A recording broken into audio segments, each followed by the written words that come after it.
제 부모님은 항상 당신은 주체적인 사람이 되어야 한다고 말씀하셨어요. 저는 다른 사람의 의견에 쉽게 휩쓸리고 남의 말에 영향을 많이 받아왔어요. 인터넷 후기나 추천에 너무 의존하여 충동적인 구매를 자주 하게 되었죠. 대부분 후기는 아르바이트생이 작성하는 경우가 많은데 그것을 구별하지 못하고 좋다는 말에 돈을 쏟아부었죠. 이러한 성향으로 손해를 보는 경우가 많았는데 그 중에서도 제 인생에서 가장 큰 손해를 본 사건에 대해 이야기해보고 싶어요. 한마디에 휘둘려 좌절하고 결국 던져버리게 된 그 사건에 대해 말이죠. 이 사건으로 제 자존심은 상처를 입었고 분수를 배운 것 같기도 해요. 예비 신랑과 시댁에서 겪은 일에 대해 솔직히 이야기하고자 해요. 어리석고 경솔한 사람들 때문에 휘둘릴 뻔한 인생을 살다가 그들을 정면으로 대면한 경험도 털어놓을게요. 연애 첫 해였던 어느 날 예비 신랑이 나를 회사 앞으로 데리러 오겠다고 했어요. 평소 뚜벅이 커플이었기 때문에 차나 대중교통을 이용했는데 그날이 시작이었어요. 없었기 때문에 같이 대중교통을 이용해서 움직여야 했었어. 그래서 보통은 데이트 장소 앞에서만 나가기로 했어요. 어느 날 데리러 올 거라고 말했더니 갑자기 내 앞에 차가 멈추고 빵 소리를 내더라고요. 속으로 생각하면서 길에서 크락션을 울리니까 정말 열받았어요. 그때 차 문이 열려서 자, 곧 탈 거니까 어서 타 어때? 이래서 정말 깜짝 놀랐어요. 차를 탔더니 초등학생들도 알아보는 외제차였어요. 이름을 보니까 놀랍더라고요. 외관만 봐도 놀랐는데 차를 끌고 왔다는 게 더 놀라웠어요. 예비 신랑의 손길을 느낄 수 있었는데 정말 이 차를 어디서 샀는지 의문이 들었죠. 일단 길에 차를 세워놓을 수 없으니까 차에 올라타서 물어보았어요. 이 차는 뭐야? 친구 차를 빌린 거야. 갑자기 차를 끌고 와서 놀랐다고 했더라고요. 아니, 이 차는 내 차야. 마이카야. 자기가 놀래켜주려고 차를 준비했다는 걸 알았어요.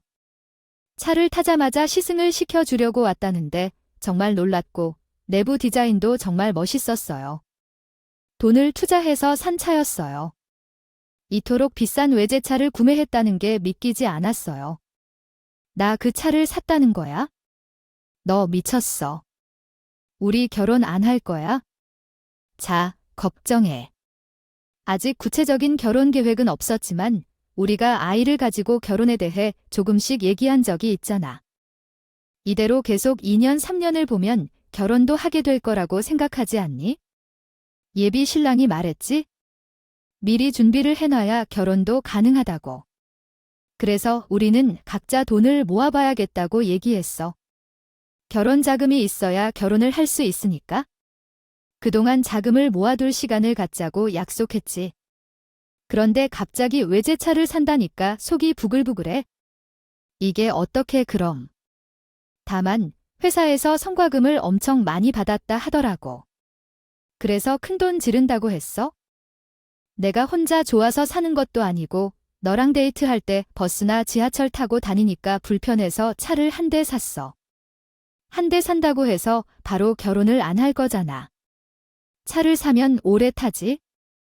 예비 신랑가 아니, 나 혼자 타는 용도로 산 거야. 내가 디자이너 브랜드 회사에 다니고 있지?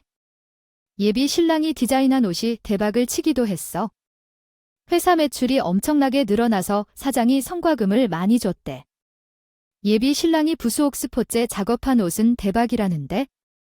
변경 시즐링도 오래오래 입을 짜지. 결혼을 해도 한 대 차 있는 것은 좋은 선택이라고 생각되고. 성과금 많이 주겠다는 얘기를 들었을 때 매출이 크게 증가했다는 말을 듣고는 알고는 있었지만 이 정도로 성과금을 많이 줄 수 있을까 하는 생각도 들었어요. 아, 좋아. 성과금을 받아서 기분 좋아서 차를 한 대 뽑았다고 하더라도 이렇게 비싼 차를 뽑아도 되는 걸까? 성과금을 다 쓰면 어떻게 될까? 아, 괜찮다면 이번에 차를 사는 거지. 정말 유명한 차를 사야겠다. 누가 봐도 로고만 보이는 차를 사는 건 당연한 거야. 내가 차를 타고 나갈 때 사람들이 궁금해하면 기가 매해져. 아주 예비 신랑은 철없게 말했지만 사실 저도 그렇게 생각하지 않았어요. 그 차를 타고 데이트하러 평해도 가고 남한산성도 가고 강원도도 여행했어요. 솔직히 기분이 정말 좋았죠. 외제차는 기능보다 하차감이 좋다는 말이 있던데 그 의미를 알게 됐어요. 사람들이 많이 모이는 카페나 맛집에 주차하고 내리면 사람들이 저희 커플을 쳐다보는데 쑥스럽고 돈 많이 있는 것 같은 기분도 들고 부러울 만한 눈길을 받으니까 모르게 연예인이 된 기분이 들었어요.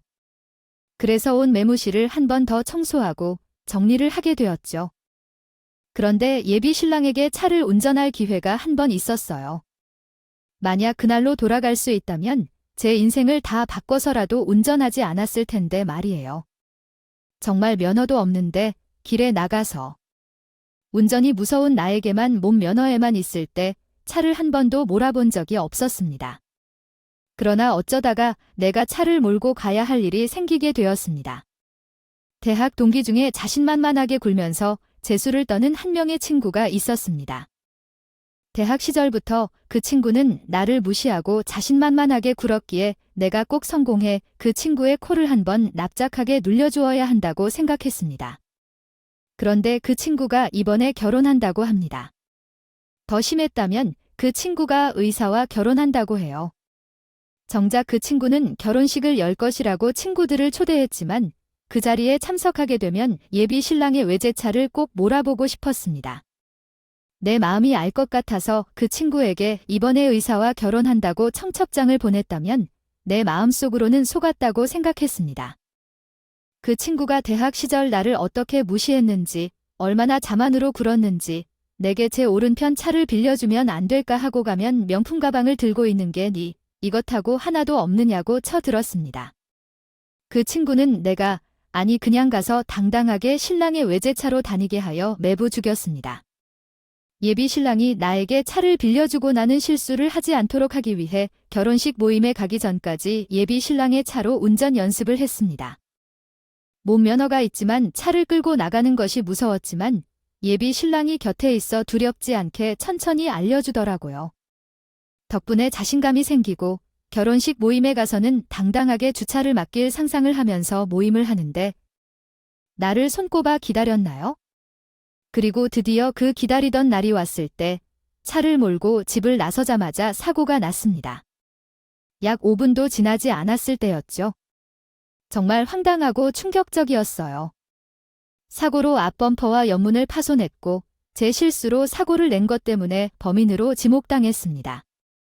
그런데 더 큰 문제는 상대방의 차가 예비 신부의 차보다 훨씬 비싼 차였다는 거예요. 그때부터 제 삶이 정말 엉망이 되기 시작했습니다. 사고를 처리해야 하는데 어떻게 해야 될지 막연해서 예비 신랑에게 연락했고 그가 빠르게 왔다고요. 그가 상황을 보고 입을 다물을 수 없었고 사고가 났음을 듣고 나서는 정말 엄청 심란해졌어요. 내 실수로 인해 사고가 났는데 더 이상 아무 말도 못하고 그냥 눈물만 쏟고 있었죠. 동료들은 언제 올지 왜 아직도 연락이 없냐고 물었지만 나는 답장을 할 여유가 없었습니다.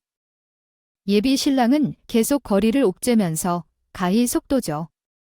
결국 땅이 꺼질 듯이 한숨을 내쉬면서 예상치 못한 말을 했어요. 아, 착각했어. 이 차 나의 차가 아닌 우리 부모님의 차야. 정말 어떡하지? 책임은 100% 아니야. 빌려준 거란 말도 안 했는데. 미쳤어. 모르겠어. 나중에야 알고 보니 그는 예비 시어미의 차를 내 것이라고 속여왔던 거래요. 그 말에 마치 머리를 맞은 듯한 기분이었고 화가 치밀었습니다. 차량이 철이 아니라고 거짓말을 하고서 나한테 차를 빌려줄 수가 있을까 함. 정말 미친 거 아니야? 그러면서도 성과금은 어디 갔는지 왜 이런 거짓말을 할 수 있을까? 성과금 받은 것도 전부 거짓말이지. 지금 울고 싶은 사람이 누구야? 나한테 소리치네. 성과금을 받았다고 하자 받은 돈으로 우리 부모님께 차를 하나 사줬다고 말하고 있는데 그냥 성과금을 받아서 이 차 값은 못 채워서 부모님이 돈 좀 더 내주셨다면서. 결론적으로 이 차는 자신의 것이 아니라 부모님의 것이라는 말이잖아. 어떻게 이런 상황에서 믿을 수가 없어. 만약 거짓말을 하지 않았다면 차를 빌려줄 것도 없었겠지? 정작 내가 돈 주고 차를 산 것 같은데 이딴 소리가 나올 리가 있어? 그리고 부모님께서 돌아가면 결국 이 차는 내 것이 되는 거네. 그래서 거짓말을 한 게 아니라며. 아무튼 너의 험담에 대해서 어떻게 대처해야 할지 생각해봐야 할 것 같아. 견적을 받아보고 설명을 해야겠어? 찾아가서 사과하고 사실을 말해야겠지? 정말 자기 차라고 해서 빌렸는데 부모님 차라고 생각했으면 빌리지도 않았을 거야. 혼자 골목에서 막혀버리니까 예비 부모님을 찾아가게 된 거야. 사랑을 하면서 한 번도 만나지 않았고 의도적으로 만나지 않으려 했는데 이런 상황에 처하게 되다니 정말 억울하다. 그러나 다행인 것은 예비 부모님께서 제 잘못을 모두 용서해 주셨다는 점이 정말 다행이었다. 그쳐도 되나 싶을 정도로 감동적인 말씀으로 저를 위로해 주시면서 괜찮다고 말씀해 주셨어요. 아유, 아가씨가 놀라서 가슴이 콩할 만큼 뛰었을 텐데 지금은 괜찮아졌지. 우리도 잘못이 있지. 우리 아들이 솔직하게 말해야 했는데. 어쨌든 우리 쪽에서 처음부터 사실대로 말했으면 아가씨가 차를 대리나에게 빌리러 가는 일도 없었을 것이고 사고도 없었을 텐데. 아닌가? 다치지도 않았는데. 그거면 그만지. 우리들이 알아서 수리하고 상대방 차도 상할 것이야. 견적서에는 약 4800만 원 정도 나왔어. 젊은 사람이 그럴 돈 있겠냐고. 걱정 마. 이젠 두 다리 뻗고 푹 쉬게. 오히려 나가 죄송했어. 너무 감사하다야. 그 4800만 원이 쉽게 지불할 수 있는 돈도 아닌데. 이제는 짐을 푹 풀어야 할 때야. 고개를 숙일 만큼 찬사를 보내주시면서 말씀해 주셨어. 아, 진짜 감사합니다. 그 사건 이후로 진정으로 사과하고자 예비 시부모님에게 드린 전화번호를 받고 가끔 방문해서 안부 전화도 드리면서 지냈어요. 처음에는 지레 겁먹었던 제 모습과는 달리 예비 시부모님이 잘 대해주시고 제가 뭔가를 하는 것도 격려해 주셨기에 더 힘이 난 느낌이었어요. 하려고 할 때마다 응원도 해주셔서 마음이 잘 맞는다고 생각했죠. 어머님, 이번에 강원도에서 떡 선물 받았는데요. 가져다 드리려고요. 평소에 떡 좋아하신다고 들렸거든요. 어머, 맞아. 내가 떡 엄청 좋아하지? 나 떡순이. 오늘 당장 가지고 올래? 내가 안 그래도 떡을 버터에 구워 먹는 걸 좋아하는데 오늘 탁 땡긴 해. 오늘은 제가 일이 바빠서 주말에 가져다 드리려고 했어요. 주말에 떡 들고 찾아뵐게요. 아니, 내가 오늘 먹고 싶다 했잖아. 집에 들렀다가 밤늦게라도 가지고 오는 게 좋겠다. 어차피 우리 부부 늦게 잠드니까 12시 전후로만 오면 상관없어. 처음에는 저에게 아들이랑 만나줘서 고맙다면서 제가 잘하려고 하는 만큼 잘 대해주셨는데 점점 이상하게 갑질 비슷하게 하시더라고요. 저도 일정이 있는 사람인데 제 일정을 다 무시하고 불러내거나 전화를 일 때문에 못 받으면 전화 않는다고 화를 내신다. 그나 하면서요. 저도요. 지은 제가 있으니까 2년이라는 시간 동안 연애를 하면서 예비 시어머니가 잔소리를 해도 다 받아들이고 해달라는 대로 맞춰드렸어요. 우리 아들이 그러는데 이번에 무슨 기념일날 아들은 목걸이를 선물해줬는데 너는 넥타이를 해줬다면서. 우리 아들이 2배는 더 비싼 거 해줬다고 선하다고 징징거리더니. 아, 비슷한 금액대로 해줘야 하는 거 아니니? 예비 신랑이랑 둘이서 잘 지낼 때는 몰랐는데. 아, 예비 시어머니가 가운데에 끼기 시작하니까 미치는 줄 알았어요. 예, 당신이 우리 집에도 피가 있는 건 잘 알고 있죠. 우리 아들을 잘 챙겨야 그 빚도 다 갚이고 하는 거예요. 앞으로는 우리 아들 좀 잘 챙겨주시고 이번에 회사 동료들끼리 소풍을 가는데 김밥 사온 것도 우리 아들 빼고 없더라고요. 그런 날은 도시락을 이쁘게 쌓아서 챙겨주어야 하죠. 예비 신랑이 마치 마마보이 같았고 예비 시어머니는 예비 신랑 챙기는 게 제 몫이라고 하셨어요. 본인들이 망가뜨린 것을 예비 신랑한테 갚아야 한다고 말씀하더니 저도 점점 피곤해졌어요. 그래도 큰돈을 갚아주셨으니 찍소리 하지 못하고 네 알겠습니다만 얘기해두었죠. 지쳐가던 을의 연애에서 참을 수 없는 일이 생겼어요. 오늘 할 일이 없는 주말 이번에 친척 결혼식에 옷이 없어서 백화점에 가볼까 하는 도중 우리 아들이 홍기를 다 찾았다며 결혼할 거라 물었어요. 야, 나도 친척들이 예비 며느리 없어졌다고 사랑해야겠다고 하는데 예비 시어머니가 제 옷을 살 줄 알아와 욕구를 해서 거절을 못했어요. 저의 직장은 3월, 6월, 9월, 12월에 보너스가 나오는데 그때가 딱 6월에 보너스를 받을 때더라고요. 예비 시어머니가 전화를 받고 바로 전화가 왔는데 보너스에 관해 물어보더군요. 그 돈을 받았다면 우리 엄마에게 옷을 한 벌 주면 되겠다. 그래서 내가 사주려고 하니까 꼭 자신한테 받고 싶다고 말하네.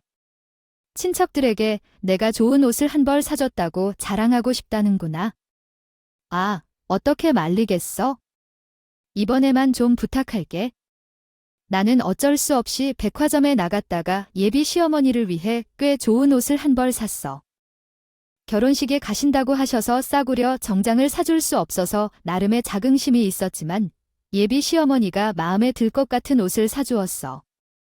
옷을 결제하고 나서 배가 고프다며 식사를 해야겠다고 하시더니 백화점 위층에 있는 식당가에 가서 중식을 먹었다. 식당에 앉자마자 팔짱을 끼시고 계셨던 제게 물이요, 숟가락이요, 사람 좀 부르라 하시면서 잔신부름을 엄청 시키셨고 식사를 마친 후에도 제가 비싼 옷을 사줬으니 식사비는 당연히 예비 시어머니가 내주시리라고 생각했다. 그러나 갑자기 표정을 노려보시며 드시던 그 숟가락으로 제 이마를 때리셨다. 나는 너무 당황해서 아무 말도 못했고 번져버린 얼굴로 예비 시어머니를 쳐다봤다. 잘 먹었습니다 라고 인사를 한 후 그래도 내가 비싼 옷을 사줬으니 식사비는 당연히 여기선 내야지 싶었지만 그건 전혀 아니었다. 이제 내가 너한테 차를 붓는다던가 할 시간이 아닌데까지 지금까지 내가 한 모든 것을 내게 돌려달라고 요구하는 거야? 이딴 것은 당연히 아랫사람이 내는 거지. 지금 옷을 사줬다고 무슨 요구를 하는 거야? 사람들이 크게 신기해하며 우리 테이블을 쳐다보는데 이마를 때려쳐서 이런 민망한 상황에 부끄러울 따름이었어. 계속해서 화가 나서 저도 혼자 설법 여기서 벗어나야겠다고 생각했다. 어머니한테 저러는 건 정말 죄송합니다. 밥 사주는 것이 어려운 게 아니라고 하는 건 어렵게 느껴지나 저한테 이런 식으로 말씀하지 마세요. 제가 밥값을 내고 싶지 않았으면 말로 하면 되죠. 숟가락으로 이마를 때리는 건 옳지 않은 행동이에요. 서로 예에 바르게 대화하자고요. 옛날엔 그랬겠지만 숟가락으로 때리는 행동은 너무 과격한 것 같아요. 교양이 필요한 시대죠. 아무도 그렇게 대하면 안 돼요. 오해하지 마세요. 필요 없는 말이에요. 대화할 때 어른스럽게 행동하고 말씀해야죠. 너무 과격한 행동은 좋지 않아요. 보통이나 그렇게 해요. 처리해드리겠습니다. 제가 돈을 갚을게요. 요즘은 그렇게 하는 건 바람직하지 않아요. 어머니가 어려워하지 말고 아무리 어렵다고 해도 강요하지 마세요. 겉과 속이 맞는 사람이 중요하죠. 어디까지나 범위를 정해서 해야죠. 인생은 여러 사건들로 가득 찼어요. 어느 날 나는 그들에게 발목을 잡혀 살 것이 아니라고 말했어요. 그리고 그 집안과 인연을 끊기로 결정했어요. 식당을 두드려 나가자 돈을 내고 가라는 말을 들었는데 어이없어서 무시하고 집으로 돌아가 문자를 보내며 예비 신부와 헤어지자고 결정했어요. 핸드폰을 꺼버린 후 다음날 출근을 준비하면서 핸드폰을 켰는데 부재중 전화와 문자가 쇄도했어요. 예비 신부와 그의 가족이 사과를 하며 미안해했어요. 내게 갱년기가 왔다는데 이런 일이 생겼다고 놀랐어요. 더 이상 무례하지 않겠다고 다짐했고 결혼 생각을 하지 않을 거라고 약속했어요. 결국 한 번 용서하고 서로 사과를 받아주기로 했어요. 이후 순조롭게 연애를 이어가던 중 우리의 나이가 30대 중반이 되자 결혼을 앞둔 부모님들로부터 결혼해야 한다는 압박을 받았어요. 오랜 시간을 사귀었지만 헤어진 후 새로운 사람을 만날 수 있을지 걱정하던 찰나 서로 잘 맞다고 판단하여 예비 신랑과 결혼을 결정했어요. 결혼식 장소 예약, 초대장 발송, 띵 플래너의 도움을 받아식 장장식을 결정하는 등 다음 스텝을 차근차근 준비했죠. 그리고 신혼여행지도 예약했고 마지막으로 신혼집을 찾아 살펴보는 중이었어요. 준비에 정신이 팔린 탓에 예비 시어머니를 만나러 가는 시간도 없었고 이후 연락도 없었어요. 그러나 예비 신랑과의 결정이 많이 자주 필요하게 되자 마음이 걸렸어요. 결정을 내리는데 시어머니와의 통화가 필요하다 해도 자신이 결정권이 없는 듯한 느낌이 들어 참았죠. 그렇게 어느 날에는 신랑이 제사가 있으니 자기 말을 듣고 싶다며 제사 일정에 대해 이야기했어요. 잿낮에 할 아버지 제사가 내일 있는데 너와 함께 있고 싶어. 하나 정말 잘하고 있어? 자취도 오래 하고 제사 때 우리 집에 와서 모두 점수도 따고 제사 음식도 함께 하고 집안 어르신들께 인사도 하면서 우리 엄마 심기 거슬렸어. 엄마한테 점수 따는 거 어떡해요? 솔직히 이제 무슨 일이 있었어. 결혼도 아직 안 한데 왜 제사 음식을 만들고 해야 해? 부르는 게 아니라 친척들한테 결혼 인사드리고 엄마한테 친해지라고 해야 한단다. 이후로 엄마도 나한테 연락이 없어. 뭐 이거 얼마나 곤란해. 나도 엄마와 친해지지 않아.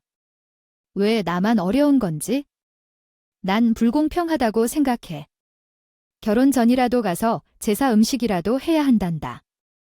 남녀 동등하게 준비하고 결혼하는데 왜 시댁이랑 다르게 하는 거니? 이런 사상을 가진 사람과 결혼하기 싫어.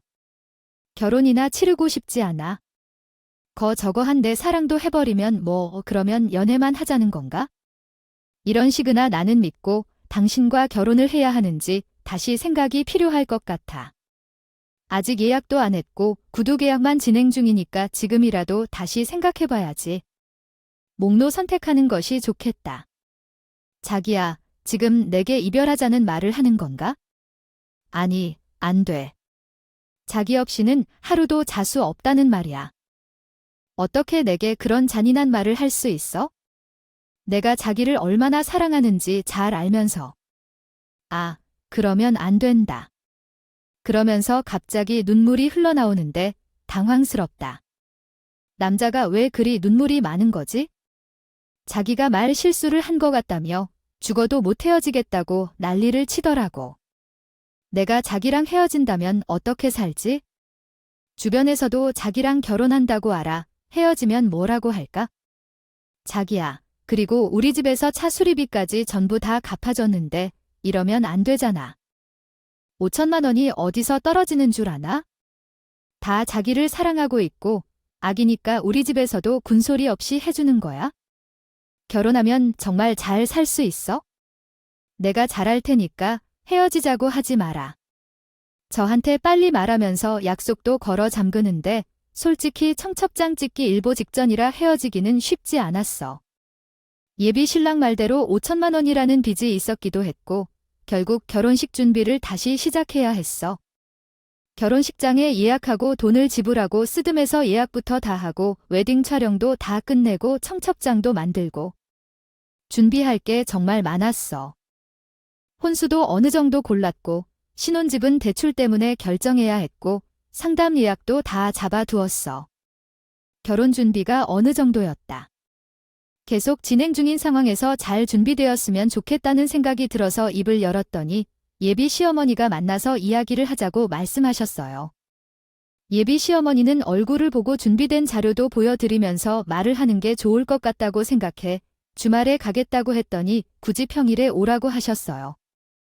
평일에 퇴근하고 나면 피곤하기 때문에 주말에 푹 쉬고 저녁에 가고 싶었는데 예비 시어머니가 평일에 오라고 하시면서 웃으며 말씀하셨어요. 저는 더 이상 논란을 일으키고 싶지 않아서 말을 보태지 않았어요. 어쨌든 평일에 퇴근하고 예비 시댁에 가서 인사라도 해줄 줄 알았는데 예비 시어머니가 예비 신랑에게 먼저 다가가셨어요. 그날 회사 앞으로 예비 신랑이 차를 끌고 와서 저를 데리고 시댁으로 갔어요. 예비 시어머니는 예비 신랑과 대화를 나누는데 저는 초대를 받은 입장이라면 뭔가 준비가 되어 있을 것이라고 생각했어요. 하지만 아무것도 준비되어 있지 않았고 소파에 앉아서 예비 시어머니와 예비 신랑이 대화를 나누는 것을 지켜보고 있었어요. 임해러 동굴명진이었어. 오늘 외다가 다닦아본 것카 옆구리가 두 뻑신했다. 나는 무얼감지는 담에 예비 신랑이 와서 걷는데 나는 친구가 뭔가 하고 생각했어. 이상한 거 아냐? 아직 내 목에 뭘 걸어주는 거야? 본 적 있는데 볼이 아닐까? 기저치 아니라고. 정말 식물 아니에. 정말 기지 없어서. 걸레도 돼서 맞는 건지? 가게 안 맞는 거 안 난 있어? 사랑이 자로 복할 때다. 오늘이야 제출알게 암어 안을래 방범의 음식은 내가 다 줘서 해야지. 제 몸에 빛을 갚을 건 아문서 자기가 아름다운 짓 좀 해야지. 암어도 자기 된다 하지? 아 얼른 불어서 주섬 없이 한번 뜯어보야? 앞치마를 세연시 벗는 들면 혹서 이야기했어. 나는 요리할 거랑 앞치만 기본적으로 무선 있는 거 이쪽나 은 사원들은 사실름 20호를 마다도 서로 우희연마. 인사드리면서 거물러비 이야기하러 손님은 문 서어거든. 뭐닌 이제 식구가 될 건데? 울러 집문석에 익습해야지. 울집은 제살이 초하잖아. 원래 제살 많은 집드는 의미들이 다들 음식은 고 잘해야 된다고 저기야소 제살 이야기는 와 내리. 쪼르리로 자기랑 여야를 하러 빼야 한서 새이거 들어본 거 아집 내라 자줄 예 이야기 중이다. 아오 이들이연 망저 장할지가 속 있는 안에 없잖아. 나의 방은 괴래서 뉴라고. 차나 수은 들고 뭐라는지. 난 병름 엠고 뭐가 있어? 아늘미 전하는 담아게이를 같이 앉는 데러 잡면 게이가 4번 12저 되고 아게이 오질 그의 검조이. 유은격은 번세러 은혜부 여대의 이하리터 생기머리와 나그는 일을 나눠서 정해져 있으니 당연히 다르지. 뭐 하겠어. 전 붙여야지. 전 그거 알아? 전 예쁘게 붙이면 자식도 예쁘게 낳는 거래? 아, 우리 아이는 얼마나 예쁠지 한번 봐야겠다. 그건 송편이 있지? 송편 예쁘게 빚어야 자식 예쁘게 낳는다는 소리 들어봤어? 아무튼 이건 경우 없는 행동인 것 같아. 그렇게 말을 하고 앞치마를 입지 않겠다는 일념으로 정리를 하고 있는데 예비 시어머니가 저에게 오더니 손에 뒤집개를 쥐어주셨어요. 이건 뭔가 싶어서 예비 시어머니를 빤히 바라보니까 저에게 정색을 하고 말을 하시더라고요. 날 다 잡고 결혼식장 잡고 상견했고 띵 촬영 끝냈고 집 계약까지 했으면 아, 우리 집 식구 된 거지? 당연히 일을 해야지. 그리고 내가 우리 집에 크나큰 빚을 졌니? 저번에 상견 때 너네 부모님 하는 말 들어보니까 내가 우리 집에다가 큰 잘못한 것도. 내 부모님은 전혀 모르는 눈치던데. 그러면서 의기양양해야 하는데 이거야말로 뒤통수를 제대로 가격하는 행동 아닌가 싶더라고요. 아이 무슨 지킬의 나이드도 아니고 결혼 전에 안 부르겠다 무해해 미안하다 하더니만 이중 인격을 넘어서 다중 인격자 같았어요. 우리 집은 1년에 7번째 사가 있는데 2번은 설과 추석에 지낸다. 오늘이 딱 우리 조상님 제사 지내는 날이라서 너 오라고 했어. 온 김에 음식도 같이 하고 제사상 차리는 법도 배우고. 우리 아들 예혼하면 이제 7개 제사는 내가 다 물려받아야 하지 않겠니? 그 말에 기가 막혀서 입을 뗄 벌리고 있는데 예비 신랑이 갑자기 기세를 등등하게 말하더라고요. 아, 엄마, 내가 말했잖아. 이 애가 요리하는 것 진짜 대단하게 잘해. 자취를 오래 해서 그런가 내가 가끔 밥 해먹을 때마다 식당을 차리면 대박 나겠다고 한다니까. 그래서 우리 엄마 이제 고생 끝이야. 제사 음식은 앞으로 우리 마누라가 시켜주면 돼. 그 말에 예비 시어머니가 물개 박수를 치면서 예비 신랑에게 대건했다고 해요. 어머나, 어머나, 내가 얼마나 며느리를 기다렸는지 몰라. 이제 제사도 너희가 물려받으면 되겠군. 그동안 제가 조상님을 잘 모신 덕분인지 이런 날이 다 오네. 앞으로 너희도 조상님 덕을 보려면 정성스럽게 준비해서 모셔야 해 알겠지? 둘이서 북치고 장구치고 그냥 도깨비 판이라도 열린 것처럼 매우 신이 나서 말하더라고. 그래서 제가 거기서 제대로 찬물을 끼얹었어. 아니, 전 태어나서 제사를 드려본 적이 없어. 왜 조상님 제사를 지내야 하는지도 모르겠는데. 우리가 이렇게 평온하게 살고 있는 것은 다 조상님 덕분이래. 조상님이 아니었으면 우리가 빚 없이 이렇게 살 수 있을까? 조상님께서 하늘에서 지켜봐 주시고 계시니까 받는 게 사는 거야? 그러면 나는 우리 조상님께 절 드려야 해다. 시집 오기도 전부터 왜 남의 집주석님께 드려? 결혼도 안 한 사람인데. 저희 집 조상님이 알아서 이야기하고 올게. 지금 무슨 말을 하고 있는지 몰라. 너희 집 우리 집이 어디게, 이제 한 가족인데. 시집을 안 가서 몇 달 뒤에 결혼해도 같은 말이잖아.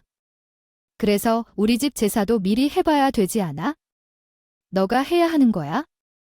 당신이 예습을 한다고 해도 무슨 말을 그렇게 많이 하는 거야? 너의 음식 실력을 보고 결혼할지 안 할지를 내가 결정할 테니 진지하게 해봐. 갑자기 예비 신랑에 끼어들어서 집요하게 얘기하는 거 보고는 기놈도 정신이 아니겠네 라는 생각이 들었어. 내가 결혼하러 온 것이지 종로를 타려고 왔던 거 아니잖아. 소파에서 일어나서 말해버릴 정도로 충격적이었어. 제사 음식이나 나발이나 그냥 결혼 안 하기로 했어. 매번 이럴 때마다 빨리도 비닐 포대게 배도 아파하고 이번에는 진짜로 결혼 안 하기로 결심했어. 결혼 전부터 제사 지내라고 하는데 너무 심하잖아. 그 차 수리비 5천만 원으로 사람 목숨을 걸고 얘기하는 건 진짜 지나치네. 결혼이 뭔가 아들 장난인 거냐? 그 돈 다 내가 갚으라고 해. 우리 조상들이 오셨을 때 증손주의 결혼 소식을 들었다면 어땠을까? 결혼 안 한다고 말했을 때 얼마나 화나셨을까? 너 미쳤니? 노하셔. 우리 앞길을 막으려면 어쩌려고 그래. 아니 조상님이 밥 한 번 안 차리고 결혼 가지고 빈정 한 번 상했다고 자손들 안 지켜주고 할 거면 조상님 왜 모이냐고. 그건 악기 아니에요. 악기 그럴 거면 그냥 구판 버려서 퇴마를 하시죠. 그런 조상은 줘도 안 갚겠네. 어머 예전 봐 뭐가 어쩌고 어쩌고 어디서 그런 막말을 아무렇지 않게 뱉어. 너 당장 취소해. 사과해라고. 요령에 명망 있는 우리 조상님은 욕보이는 짓이야. 이어아 그래 이건 선 넘어 한참 넘었다.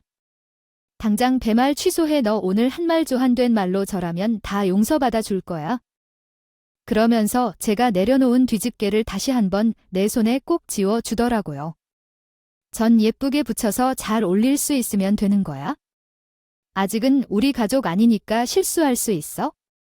그래 하지만 앞으로 나랑 결혼해서는 그런 말 하면 안 된다. 그 말을 하면서 웃는데 제가 확 받아서는 그놈 면상에다 뒤집개로 뺨으로 확 때려버렸어요. 진짜 짝소리도 아니고 퍽소리가 나더라고요. 내릴 때 얼마나 통쾌할까? 예비 시부모들 다 입 벌리고 아무 말도 못하다가 예비 신랑이 얼굴이 부풀어 올라 소리를 지르면서 저에게 뭐라고 했어요. 너 지금 뭐 하는 짓이야? 우리 귀한 아들내미 얼굴에다가 뒤집개로 뺨을 날려. 이거 미친 거 아니야? 어머머. 우리 얼굴이 부풀어 올라. 어마마 이거 빨간색 이건 뭐야? 예비 신랑이 뺨을 부여잡고 아악 소리를 내는데 피가 주룩 흘렀어요. 아마도 저한테 당하면서 토로한 대로 이 만족을 터진 것 같았죠. 결혼은 하지 않겠다고 누가. 자문을 마치고 어깨를 으쓱이면서 그런데 왜 난 여전히 배가 고팠지라고 중얼거렸다. 현관문을 나와서 골프 가방을 보고 머리가 돌게 된 순간 골프채를 뽑아서 지하주차장으로 향했다. 외제차를 박살내려고 하는 그의 행동은 예비 신랑으로부터 받은 상처와 분노의 표현이었는데 결국 그의 행동은 다시 돌아와서 후회하게 될 상황이었다. 쌤쌤이처럼 미친 것 같았죠. 제 정신을 잃어버리고 차를 파괴하고 있었는데 차 안에서 시끄러운 소리도 나고 사람들이 호들갑을 떨며 지켜보기도 하고 경비 아저씨가 달려올 때까지 왜곡된 자괴감과 현기증에 빠져서 골프채를 휘두르고 있었어요. 경비 아저씨는 붙잡지 못하셨다고요? 정말로 차를 부수고 마음을 가라앉혔어요. 결혼을 하지 않겠다고 선언한 것이 분명한데 그 사람은 제 정신을 못 찾았는지 우리 부모님께 집 전화를 걸었다고 해요. 저희 가족 집에 오면서 큰 실수를 저질린 것 같다며 비용을 요구했다고 하더라고요. 진심으로 차를 부시면 사가겠다고 하면 받아준다고 했다고요. 정말로 실종된 사람이야. 우리 부모님은 나에게 그럴 행동을 할 엄두가 없는데 이 사람이 그런 행동을 취해 우리 부모님이 크게 놀랐기 때문에 전화를 하셨다고요. 그것은 정말 미친 짓이었네. 내가 잘못을 했다면 어떻게 해도 맞을 만한데 내가 엄마한테 돈을 받은 적 없다면 30만 원을 요구해서 받으면 얼굴이 2배로 붓는다고 하더라. 아빠가 먼저 주고 보내준 걸로 아는데 청구서를 받아서 경례를 지난 이후에 그 사람에게 전화를 걸어서 크게 인식했어요. 넌 이러한 일을 유발했으니 우리 부모님한테 전화하지 마. 그럼에도 불구하고 30만 원의 치료비를 누가 내게 말했는지 그 자체로 경악스럽다. 그렇게 유효한 이유로 큰 소리치는 대신 그것은 어떻게 하는 게 적절한지 가르친다. 내가 스스로 자초한 결과와 비굴함에 대한 것도 다 자아서 차를 망가뜨리고 진짜 홈런을 치게 만들어 버렸으니까 너는 사과해야만 한다. 차를 완전히 망가뜨렸다는 사실에 너는 할 말이 없을 것이다. 결혼 파탄에 대한 잘못이 있었지만 그 모든 처벌은 내게 혼자 다 내라고 하는 것은 정당하지 않아. 그래서 내 차를 망치고 싶다. 그래서 난 혼자 나를 지키는 게 더 억울해. 내가 꺼진다고 하고 더 이상 연락하지 말라고 말하고 차단을 했어. 그랬더니 글쎄 퇴근 시간에 회사 앞까지 찾아와서 이야기를 좀 해달라고 했어. 주변 사람들의 눈치 때문에 대화를 피할 수 없게 되었어. 정말 말로만 할 수밖에 없었어. 너 지금 실수하고 있는 거야. 다른 남자 만나기 어려워. 너는 왜 차를 다 본 거야. 내가 얼마나 놀랐는지. 그리고 제사 준비 좀 같이 해보자는데 내가 유별난 거야. 남들은 다 수능 전 그렇게 말할 텐데 내랑 결혼해야 하는 이유를 못 찾겠다는 거야. 내가 남들보다 특별한 이유가 뭐 있어서 내가 떠나면 안 될 거야. 너를 놓칠 수 없어. 내가 말한 대로 하면 돌아줄게. 그러니 넌 5천만 원 내놔. 멍청한 놈. 넌 결혼 전에 내 집에서 산 건 더 많으니까 입 다물어라. 이런 소리를 하며 그의 정강이를 발로 차면서 다시는 찾지 말라고 안내를 하며 돌아와서 차단했기 때문에 그와 연락할 수 없어서 부모님께 다시 전화를 해야 할 것이요. 내가 스스로 자초한 결과와 비굴함에 대한 것도 다 자아서 차를 망가뜨리고 진짜 홈런을 치게 만들어 버렸으니까 너는 사과해야만 한다. 차를 완전히 망가뜨렸다는 사실에 너는 할 말이 없을 것이다. 결혼 파탄에 대한 잘못이 있었지만 그 모든 처벌은 그런 일이 있었군요. 당시에 상당히 힘든 상황이었겠네요. 부모님도 그 상황을 직면하고 계셨다니 더욱 힘들었을 텐데요. 소송이든 어떤 방식으로든 해결되기를 바라며 그 노력이 헛되지 않았으면 좋겠습니다. 부디 상황이 나아지길 기원합니다. 나는 세뇌당하면서 날 키우려고만 생각하는 그 사람들에 대해 정말 반성 많이 했어요. 앞으로는 더 나은 내면과 생각을 키우고 명예롭게 살아야 한다는 것을 깨달았어요. 더 이상 어이없는 상황에 놓이지 않고 내 내면을 발전시키며 살아보겠어요. 여러분들이 나를 꾸짖어도 따뜻하게 들어주겠어요. 그런 말씀은 나를 정신 차리게 도와주시는 부모님이 하시는 말이니까요. 길게 이야기를 들어주셔서 감사드리고 모두 행복하고 건강하길 바랍니다.